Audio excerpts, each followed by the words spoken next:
Go yard. I got so much motherfucking design on right now. Break it down, bring it back, make it clap. I got 3 old thoughts, new block, where that thing, bitches on my line, and you know. Assalamualaikum warahmatullahi wabarakatuh. Saya bernama Ari Alvareza. Sini saya dari Prodi MPI Manajemen Reguler semester 3. Di sini saya akan menjelaskan pengertian manajemen. Manajemen adalah proses organisasian, pengaturan, pengolahan SDM sebagai dengan pengendalian. Agar bisa mencapai tujuan sangat diperlukan untuk bertujuan pribadi maupun bisnis.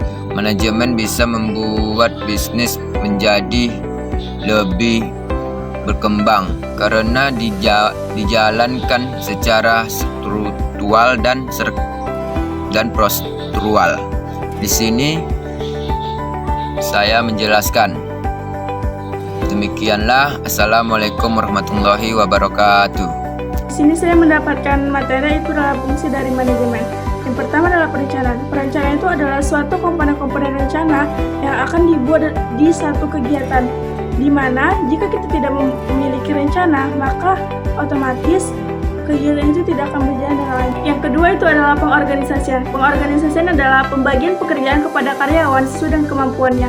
Jika karyawan sudah diberi pekerjaan sesuai kemampuannya, otomatis organisasi ini berjalan dengan efisien. Yang ketiga itu adalah penggerakan. Penggerakan adalah upaya untuk menggerakkan atau mengarahkan karyawan untuk bekerja bersama. Terakhir itu adalah pengawasan. Pengawasan adalah upaya untuk mengamati pekerjaan-pekerjaan karyawan yang telah dikerjakan pada hari-hari sebelumnya. Kita akan membahas tujuan manajemen, yaitu ada 5 hal. Yang pertama, menjalankan dan menilai strategi perencanaan yang telah dikonsep agar pelaksanaannya berjalan sesuai arahan. Lalu yang kedua, melakukan peninjauan terhadap pelaksanaan fungsi manajemen, juga cara kerja kelompok ketika menjalankan tugasnya. Lalu yang ketiga, melakukan pembaharuan terhadap fungsi manajemen terutama pada strategi perencanaannya. Hal itu dilakukan agar target tetap tercapai apabila ada kendala dalam pelaksanaan rencana.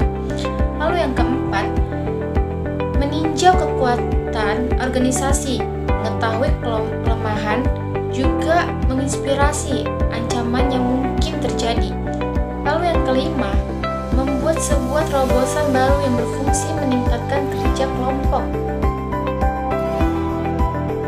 Prinsip manajemen merupakan dasar-dasar yang menentukan berhasil atau tidaknya sebuah manajemen. Henry Fayol, industrialis asal negara Prancis, mengatakan bahwa prinsip manajemen sebaiknya fleksibel. Hal ini berarti prinsip manajemen harus disesuaikan dengan kondisi-kondisi tertentu, juga situasi yang besar kemungkinannya berubah. Division of work atau pembagian kerja harus dilakukan agar kegiatan kerja berjalan lancar. Pembagian kerja berarti adanya pembagian tugas yang sesuai dengan kemampuan masing-masing. Pembagian ini harus dilakukan seadil mungkin tanpa ada unsur suka atau tidak suka dari perencanaan manajemen. Keadilan dan kejujuran erat kaitannya dengan moral seorang karyawan yang harus dicontohkan oleh atasan. Disiplin merupakan rasa taat dan patuh terhadap pekerjaan yang diberikan. Assalamualaikum warahmatullahi wabarakatuh. Baiklah, di sini saya akan menjelaskan tentang bidang-bidang manajemen. Yang pertama, bidang produksi.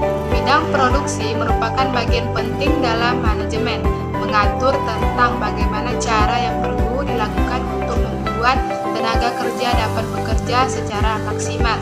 Yang kedua, bidang pemasaran. Bidang ini berkaitan dengan kegiatan promosi dan penjualan sehingga meningkatkannya penghasilan. Yang ketiga, bidang keuangan. Bidang ini membahas tentang cara atau pengelolaan keuangan yang benar. Diperlukan adanya manajer yang harus mengurus perusahaan agar keuangan mereka berjalan dengan baik. bidang operasional atau bidang personalia. Bidang ini mempengaruhi jalannya sebuah perusahaan. Yang kelima, bidang administrasi. Bidang ini berkaitan dengan bidang keuangan yang mengatur sarana dan prasarana yang ada dalam organisasi sekolah. Baik, dari pembahasan tersebut kita bisa simpulkan bahwa manajemen ini ialah proses pengorganisasian, pengaturan, pengelolaan sumber daya manusia sampai dengan pengendalian. Jadi intinya dari manajemen ini kalau kita memahami, ya jelas kita bisa memahami apa yang perlu kita diorganisasikan, apa yang perlu kita rencanakan, jadi supaya apa yang kita rencanakan itu bisa tercapai secara efektif dan efisien. Mudah-mudahan video ini bermanfaat, dan jika suka dengan video ini jangan lupa like, subscribe, dan komen. Jadi lebih dari kurang kami mohon maaf, dan kami akhiri sampai di sini. Wabillahi taufiq wal hidayah. Wassalamualaikum warahmatullahi wabarakatuh.